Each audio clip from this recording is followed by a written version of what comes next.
Good morning, it's Catherine Best Gordon and I am back to talk to you about keto for immunity. Ketogenic diet, 20 grams of carbohydrate a day, usually coming from protein, natural fats, and green vegetables or vegetables that grow above the ground. Why is this so important right now? So I was on Twitter the other day and one of the people I follow sent a link to this study, and yes, it's a mouse study, dealing with how the ketogenic diet can cause immune protection, increase immunity in mice. But I took that and I went and did some more research to see if I could translate it to how that could be helpful to humans. And this is so important right now because the mouse study is actually talking about immunity to influenza. Not specifically to what we're dealing with right now with COVID-19, but dealing with the flu. However, the beneficial effect of the ketogenic diet affected the lungs of the subjects. So I'm going to talk first about the mouse study affecting the lungs of the mice, and then I'm going to talk about some studies in humans which might explain the beneficial effect in humans. So let's begin with the mouse study, which was, all right, the point is the ketogenic diet, which for people includes meat, fish, poultry, and non-starchy vegetables, activates a subset of T cells in the lungs not previously associated with the immune system's response to influenza, enhancing mucus production from airway cells that can effectively trap the virus, these researchers report. As we go forward, there's more important stuff here. The research project was the brainchild of two trainees. All right, so, and what it found was that immune system activators called inflammasomes can cause harmful immune system responses in their host. Emily Goldberg worked in Dixit's lab, which had shown that the ketogenic diet blocked the formation of inflammasomes. All right, let me see if I can make this more clear. So what we want is positive immune responses, but not negative immune responses. I want to share with you something that's going on. I watched a video from a doctor from Italy talking about what's going on with who's getting sick, who is going into the hospital. A couple of days ago, and I think you may have heard this too if you're following this story, we're not seeing as severe reactions in very young infants and children. The group that's having the most struggle, according to this doctor from Italy, is men around 40 and 50, which is kind of interesting. Why in the world would that be going on?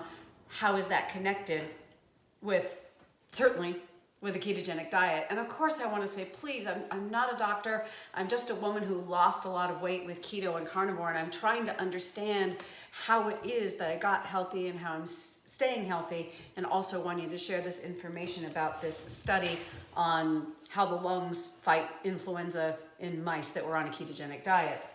At any rate, so there's two things going on. We've got beneficial mucus, which is trapping the virus, but we also have a reduction in the production of inflammasomes.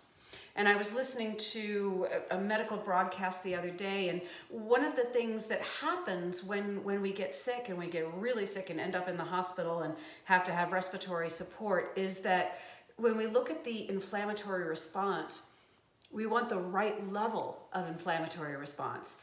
Too much can be quite dangerous, not enough can be quite dangerous. And what I'm coming to understand is that very often when we get into respiratory distress, certainly asthma is one example, is when the inflammatory response goes too far, or perhaps in autoimmune disease when inflammatory responses are triggered by natural things in our environment.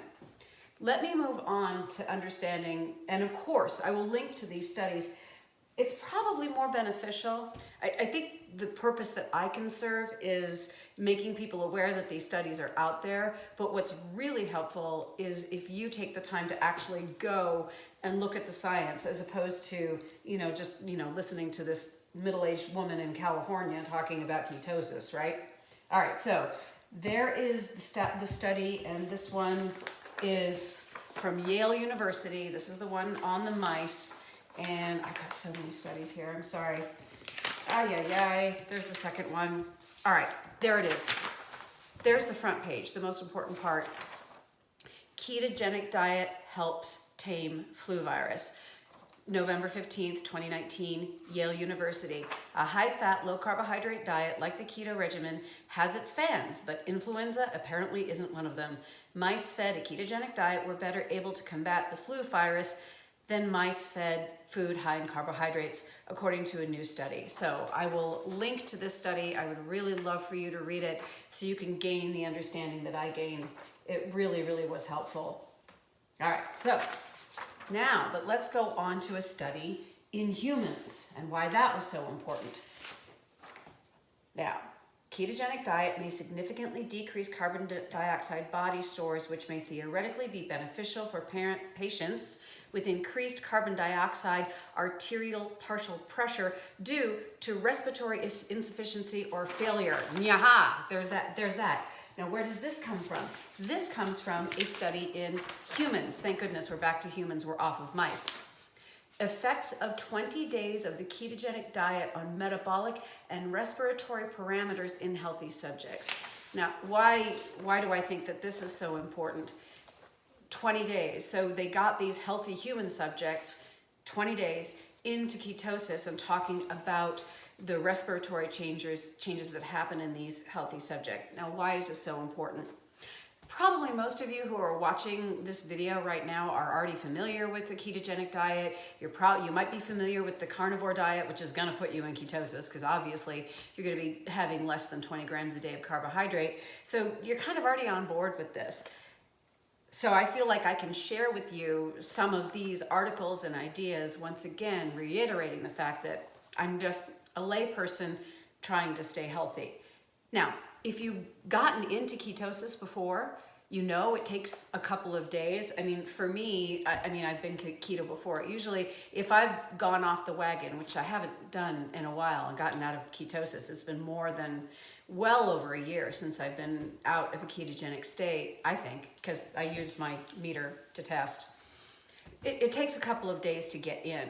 And sometimes if you're changing from glucose metabolism to producing ketone bodies, you can get the keto flu. And that's why I take the apple cider vinegar tonic, or I will drink chicken broth if I feel weak and lousy, changing over from carbohydrates to ketones. And this is pretty much, if you're watching this channel, you're probably aware of keto flu. So, but what this study is saying is that it took in 20 days, they put these subjects on a ketogenic diet and they had these respiratory benefits, specific benefits to the respiratory system, which is what we are trying to protect today as we deal with what may be turning into a global pandemic. 20 days on the ketogenic diet, positive respiratory changes compared to the Mediterranean diet, which did not produce these beneficial respiratory changes. And what were they? All right. A significant decrease in RER was observed after 20 and 40 days in the ketogenic diet group, but not in the Mediterranean diet group. In the ketogenic diet group, significant reductions were observed for both carbon dioxide output and PET CO2. However, there was no significant change in VO2, VCO2, and REE, which is resting energy expenditure. While both diets significantly decreased body fat mass, the ketogenic diet overall proved to have a higher percentage of fat loss versus the Mediterranean diet. Conclusion, this is what's important, and I'm going to read it again. The ketogenic diet may significantly decrease carbon dioxide body stores, which may theoretically be beneficial for patients with increased carbon dioxide arterial partial pressure due to respiratory insufficiency or failure. Because what's happening, and I will link to the the video that the Italian doctor did talking about what they're dealing with right now, helping people who have the novel coronavirus, is they're dealing with respiratory failure and needing to support people's breathing. Some of the stories you may hear is you hear about, certainly the story about the senior living environment in Washington where, people were being, mechanically getting just human support on their breathing. And I don't know necessarily if they were being bagged or what that was. And then of course the next step is, when you really get into respiratory failure, is having to be being intubated and put on a ventilator, which has its own host of problems. It can save your life, but it can cause lung tissue damage and things like that. I don't want to freak anybody out, obviously, and that's a small percentage that are having to go to this treatment. But I have a husband that I love very much, and he's 61, and this seems to be affecting men around 40 and 50. They talk a lot about how this is really affecting seniors, but this Italian doctor is saying, it's affecting the guys around 40 and 50 years old, and my guy isn't far from that. And well, anyway, I love him, want to keep him healthy and safe. So bottom line, we're talking about the ketogenic diet having an effect on the lungs and on a respiratory system, which may be beneficial. Bottom line, putting this all together is, if you are already watching this channel, following me, and if you're already interested in ketogenic diet, carnivore diet, you're probably already on board with this. And of course, always talk to your doctor. I'm just a regular person, not a doctor, not a registered dietitian. But it may be, and I will link to these studies and you can go and look at them, you may come to the same conclusion that I am coming to, that there does seem to be a connection between following a ketogenic diet and maintaining good immune support and good respiratory support. So that's what I'm sharing with you today. Finally, how do you know if you're in ketosis? Well, I have a meter, and I use my meter, and I continue to be, 0.5 millimolar every morning in nutritional ketosis. And that's in the morning when I get up. As you may know, that doing a bout of exercise and testing your blood after that can actually raise your ketone levels. I'm testing my ketones when I get up in the morning, when I first get up, so I'm not exercising, but I'm also in a fasted state.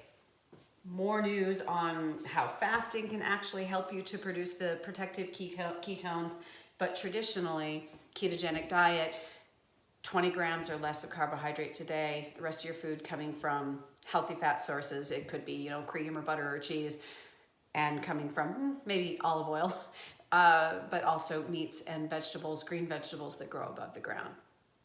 Thank you for watching. Like I said, I'm going to post this information and then go back and turn around, and my intention is to do a better video, get everything broken down, and make a regular video as opposed to a live video. But I really wanted to get this information out today, and I hope that it was valuable to you. I hope you look at the studies, and if you come to the same conclusions that I came to, that this is helpful information, perhaps you will like and share this information with other people.